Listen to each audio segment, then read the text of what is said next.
quickly? If you just kind of nod along, if you can see Thunkable here, amazing. Okay, sorry about that. Yeah, honestly, I work in technology.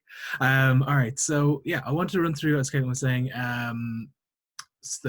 just quick intro to Thunkable and how you can get up and running as quickly as possible. So when you sign in, you'll see a screen very similar to this. These are all your Thunkable projects, and you won't have any to begin with, so you can go and create one from scratch. And this is, for me anyway, this is one of the amazing things about our platform and other no-code builders, let's say, is the ability to get up and running with the click of a button. So if you're coming from a computer science or a programming background, you'll be familiar with spending hours and hours downloading software and setting up SDKs and libraries and all this kind of stuff. And it's generally quite a time-consuming process, even to get to your very first app, your like Hello World app. And one of the things that Thunkable is really, really good at is getting you up and running quickly. So you literally click create new app, you give your app a name, and you're ready to go, and it's there as an online project. Another thing that we've done to make that even easier is give you a couple of these templates straight out of the box. So for example here, there's one called an event template. So you could open up this event template. It's got like a little picture feed. It's got a little splash screen. So you've got a little camera screen here where you can take photos and share photos. And then there's like a little chat screen here. And this is like the shared public one. So when you create a copy of this, you don't get everybody's lol or whatever messages. So you can create a copy here. And it's going to add this event template with pictures and chat to your projects. So if you go back to your home screen, you'll see that that event template with pictures and chat copy, that's there. That's now added to your resources, let's say. There are tutorials here in the side. So if you're completely new and you haven't had a chance to look at it, the tutorials are quite good. But we recently, as in like Friday, launched this website, courses.thunkable.com. So it's 30 to 45 minutes, I guess, of onboarding and kind of everything you need to know to get started. And again, if you're starting from scratch and you're not familiar with this, it's probably a pretty good place to begin. So depending on your level. The other thing then is, let's say that I really like this splash screen. So it pops up and it appears for a couple of seconds, and I wanted to share it then with Caitlin. Let's say we're working on our app. One thing that I can do, I have to move myself out of the way here, is that there's on the individual screens, so all my components are contained here, all my individual screens have an ability here to save a screen. So I'll say Domhnall's splash screen, for example, okay? And when I save that, that means then it's going to be accessible to all of my other projects. So for example, what we could do is you could have one person maybe on your team kind of be the architect of the project. Maybe you can assign different sections, whatever way you end up breaking up your work. One person could work on the sign-in screen, one person could work on the social media screen, one person might work on the images camera screen or whatever. And what you can do then is, even though they'll all be in separate projects, I'll show you how to collate those in a minute. I can have, here's my first app, let's say it's a really simple one. I can add a screen, go back here with this plus button, and it gives me the option of a blank screen, or I'm going to have one of these saved screens. So for example, here's my splash screen. Here's a sign-in screen that somebody else has created in some other app.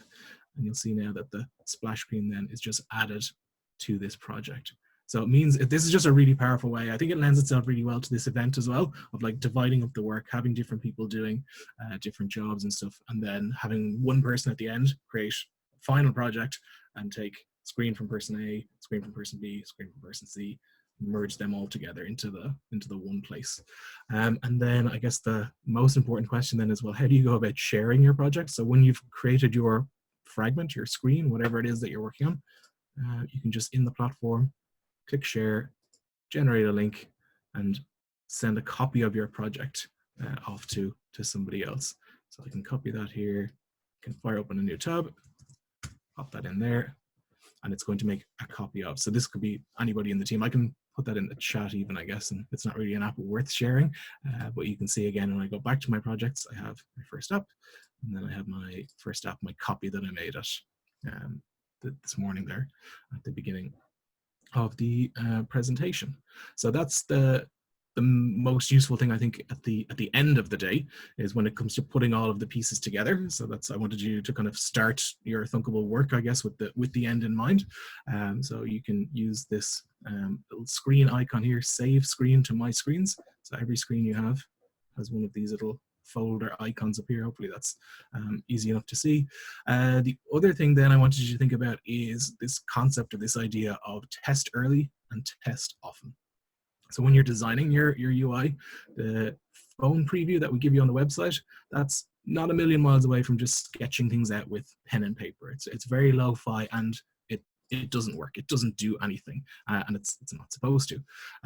There are two other ways of testing as you go along. So when you click on live test, you can see there's a web test component in here. So there's my lovely splash screen.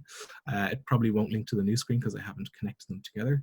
But there's also then an app. So this is another way of testing things out. So you can install a live preview app on your Android device or your iPhone. So whichever device you're using, it'll work on that for sure. And then the best way, obviously, to test something out is actually to go and download it to your phone. So the process is a little bit different in that with an Android app, you'll download a physical file and you have to install it onto your device. With iOS, then it's a little bit more straightforward. We just email it directly to you. So what you'll do then is you get an email, you click on the link, and then it'll ask you whether or not you want to install this project on your device. So in terms of testing your app and testing it as often as possible, the fastest way to test it is with the web previewer that's just built in here that just loads straight away. Live testing then as well on the Thunkable Live app is pretty quick as well, but it's particularly for iOS, you'll see that it's not the exact same.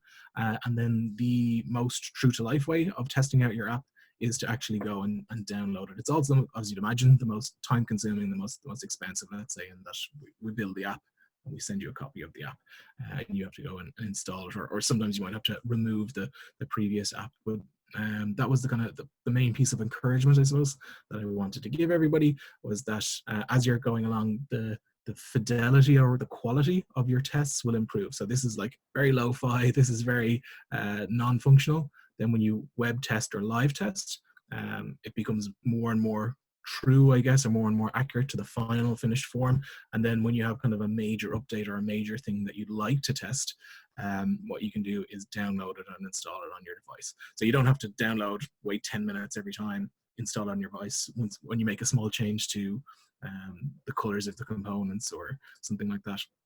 There's no need to go and use that resource, let's say, that time to go and build and install. What you can do is you can really quickly preview it and see, does it appear as the way you want it to do? So let's say we want, oh, did this change take effect? Is there now a red button? Yes, there is. Cool, great. Let's move on. Let's go to the next thing. So that's the two main pieces of advice, I suppose, I wanted to offer people who are participating.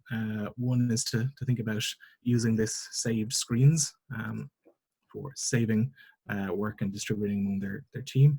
And the other then is in terms of testing, not to get too frustrated, like these web testing and web preview and stuff like that. They're lower-fi, they're designed to help you test quickly rather than test, get you 80%, 90% of the way there, and then to save the bigger testing for the very end.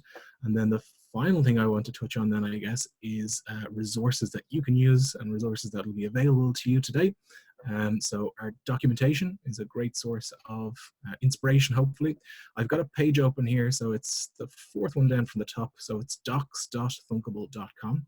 Has all our documentation if you need to look something up or you want to figure out how any of those components work. So I was looking at a button component there, for example, a second ago. Here's the full kind of example of how these buttons work. But on our sample projects then, I've got a whole bunch of different categories here. So sign-in screens happen to be very popular. You should probably put that into your app at the end, I guess, as it's probably a nice to have rather than a have to have for most people. But we have apps here then using artificial intelligence, Dialogflow, a little pet checker app. So maybe if you're away from home and you want to keep tabs on your pet, we have this kind of social media feed or picture feed here app called Snapgram. And this chat app. So again, you can mix the two of these apps together by saving the screens like I showed you earlier. And then We have translator. There's a whole bunch of different things here. There's a maps component as well. So if you have a variety of locations, perhaps, you can remix this app like this. You can customize this app, and then you could replace the these public spaces in San Francisco with whatever it is, locations in Dublin that you want to put in there instead. And then we have apps for teams. So again, one that we kind of built around our own team, because we are a distributed team. So we have folks in Taipei, in Dublin, in San Francisco, and we had a colleague in New York. So we had an app here to check on what the weather was like, what the time of day was, which was super handy. When you were sending somebody a Slack, you weren't messaging them at 4 a.m. or whatever. And yeah, little work credit app that we did an experiment with, guide to one-on-ones. So these ones actually might be pretty relevant. And then some startup hacks here then, and games at the very end. So all of these things, as soon as you click the customize link, it'll create a copy of that, and it will automatically add it to your Thunkable app. So you can use it. So rather than starting from scratch, rather than starting from that blank page, you can go with that. So that's one great resource. It's not necessarily interactive. So the other thing we did as well, hopefully you'll be able to find it anyway. I guess it's community.thunkable.com. And I've actually created just a separate topic here for anybody in the #HackRemote event. What you can do is just hit reply here and fire yourself a question, and one of the team or one of our super helpful community members will be able to send you a response there. So what I'll do is make sure that this gets plenty of attention and plenty of love over the next couple of days. Fire up a screenshot or a question, or again, because of these share links, what you can do is you can just share your project in the community, and other people can take a look at it and give you suggestions, advice, and so on. So yeah, I think that's it. They're my kind of 3 pieces of advice, let's say. Start with the end in mind. So thinking about sharing your screens, combining your screens at the end. Test early, test often, and the testing will get better in quality as you spend more and more time on it. And then the third thing is to use the resources that are there. So our sample apps and our community apps. And I think hopefully, I'm really excited to see what sort of apps come out of this, and see how you use the platform. So I think I can see the chat is hopping away there. If there's any questions for me, I'm happy to take them.